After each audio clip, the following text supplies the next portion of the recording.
El rayo globular, también conocido como relámpago esférico, centella, rayo en bola, rayo esférico o esfera luminosa, refiere a un fenómeno eléctrico, atmosférico no explicado.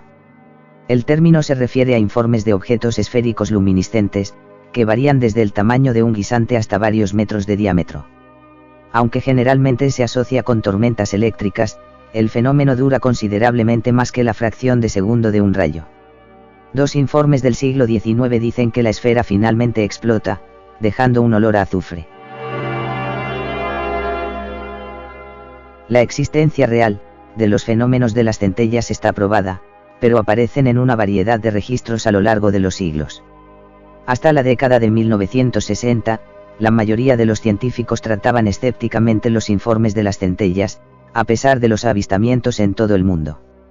Los experimentos de laboratorio pueden producir efectos que son visualmente similares a los informes de las centellas, pero la forma en que se relacionan con el fenómeno natural sigue sin estar clara. Los científicos han propuesto muchas hipótesis sobre las centellas a lo largo de los siglos. Los datos científicos sobre las centellas naturales siguen siendo escasos, debido a su poca frecuencia e imprevisibilidad. La presunción de su existencia depende de avistamientos públicos notificados, que han producido hallazgos algo inconsistentes. Debido a inconsistencias, y a la falta de datos de confianza, la verdad de su naturaleza sigue siendo desconocida. Las descargas de las centellas son extremadamente raras, y los detalles de los testigos pueden variar ampliamente. Muchas de las propiedades observadas en los informes son incompatibles entre sí, y es muy posible que varios fenómenos diferentes se estén agrupando incorrectamente bajo un mismo nombre. Las descargas tienden a flotar o deslizarse en el aire, y adoptan una apariencia esferoidal. La forma puede ser esférica, ovoidal, con forma de lágrima o de bastón, sin ninguna dimensión mucho mayor que las otras. La dimensión mayor suele estar entre 10 y 40 centímetros. Muchos presentan un color entre rojo y amarillo. En algunas ocasiones la descarga parece ser atraída por un objeto, mientras que en otras se mueve en forma aleatoria. Después de varios segundos la descarga se dispersa, y es absorbida por algo, o en contadas ocasiones, se desvanece con una explosión. Normalmente aparecen durante tormentas eléctricas, y han sido observados en lugares diversos. Existen experimentos que han conseguido resultados parecidos a las centellas. El 21 de octubre de 1638, en Videcombe in Demur, aldea de Devon, en el extremo suroeste de Inglaterra, sucedió la llamada Gran Tormenta Eléctrica. Fue el primer caso documentado de una centella. El explorador ruso Vladimir Arseniev testimonia un fenómeno semejante en Siberia, en 1908, en su obra En las montañas de la Sijote-Alin. Allí describe condiciones climáticas de calma total. Era un globo luminoso del tamaño de 2 puños, y de un color blanco mate.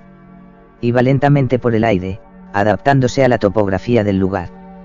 Descendía, donde había baches, y se subía en los puntos en los que el suelo subía, y donde los arbustos eran más altos. Al mismo tiempo, evitaba el contacto con las ramas, y con la hierba, y sorteaba diligentemente ramas, tallos y brotes. Cuando el globo llegó al punto en el que me encontraba, a no más de unos 10 pasos de mí, pude examinarlo bien. Su capa exterior se abrió 2 veces, y pude ver que dentro había una brillante luz blanca azulada. Las hojas, la hierba, y las ramas, cerca de las que pasaba el globo, se iluminaban pálidamente, con su luz mate, y parecía que se pusieran en movimiento. Del raudo globo, colgaba por atrás una pequeña cola de fuego, como un hilo, que de vez en cuando soltaba pequeñas centellas. Comprendí que tenía delante de mí, un rayo esférico, con el cielo despejado, y en calma total. Cada una de las hierbas, debía llevar la misma carga eléctrica que el globo. Por este motivo, no había nunca contacto entre ellos.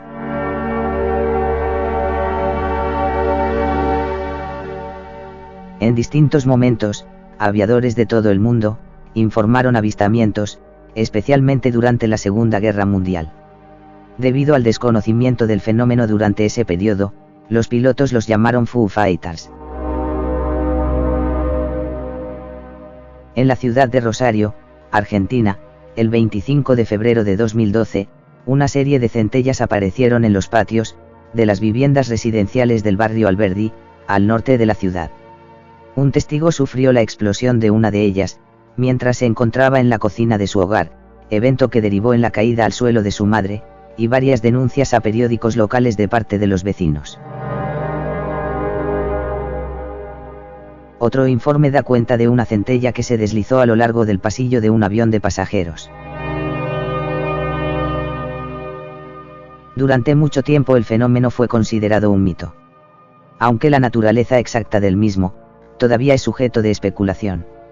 Se acepta que no se trata de una invención ni de un fenómeno puramente psicológico.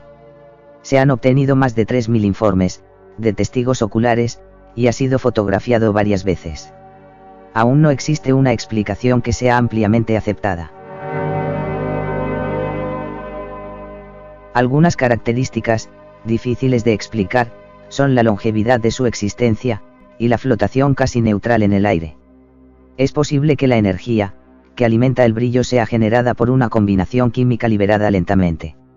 Se han hecho muchos intentos para crear centellas en laboratorios, y algunos han resultado en fenómenos superficialmente similares, pero no hay demostraciones convincentes de que el fenómeno natural haya sido reproducido. Una hipótesis popular postula que la centella es un plasma altamente ionizado, contenido por campos magnéticos autogenerados.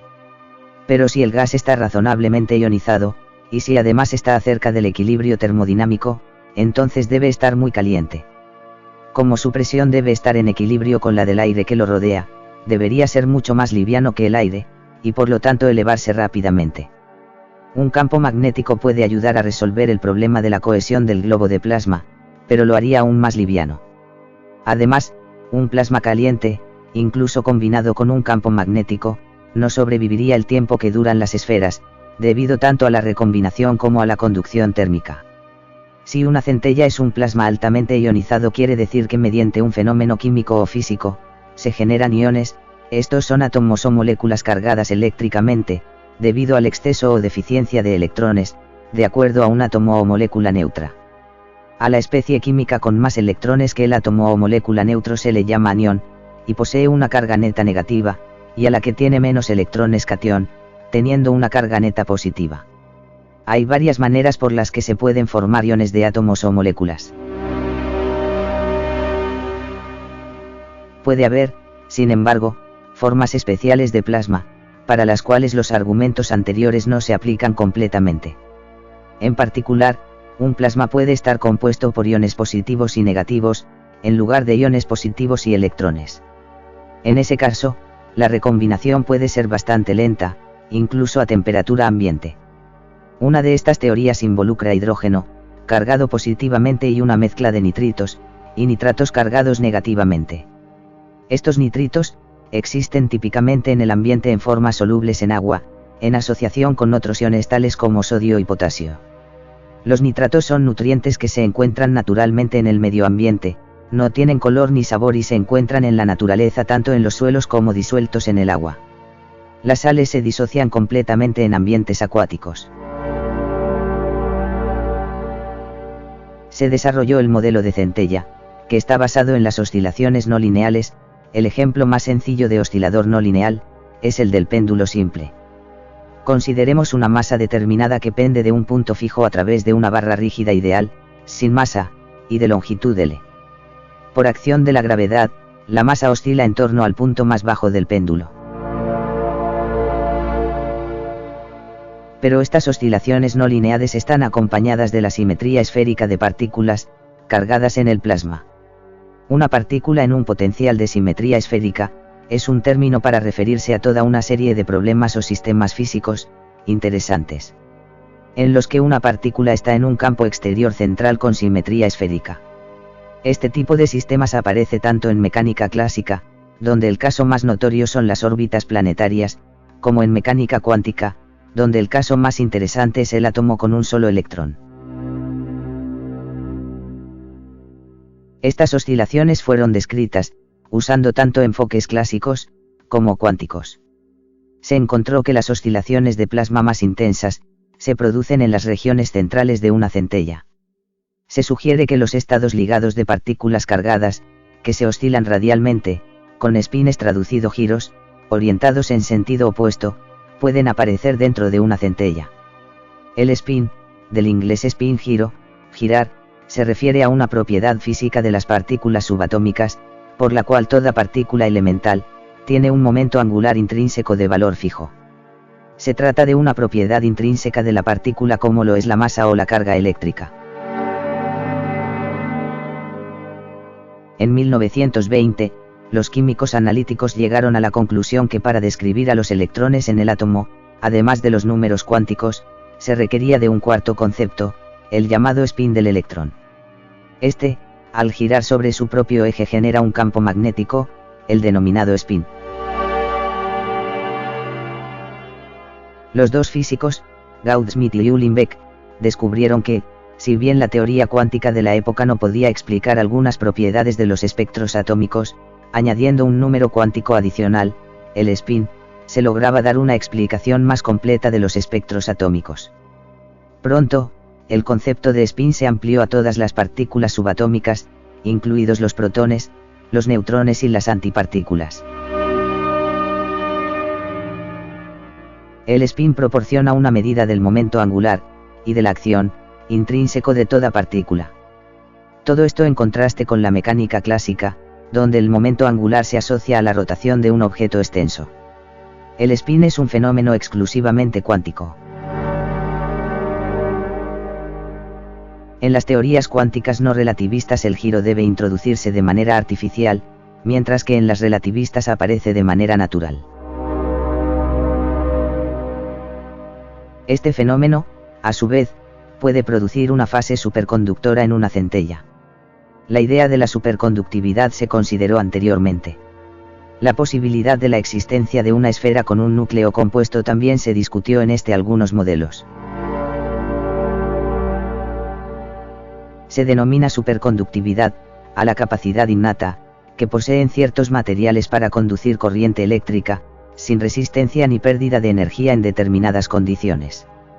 Fue descubierto por el físico neerlandés Haika Kamerlingh Onnes, el 8 de abril de 1911. La resistividad eléctrica de un conductor metálico disminuye gradualmente a medida que la temperatura se reduce. Sin embargo, en los conductores ordinarios, como el cobre y la plata, las impurezas y otros defectos producen un valor límite. Incluso cerca de cero absoluto, una muestra de cobre presenta una resistencia no nula.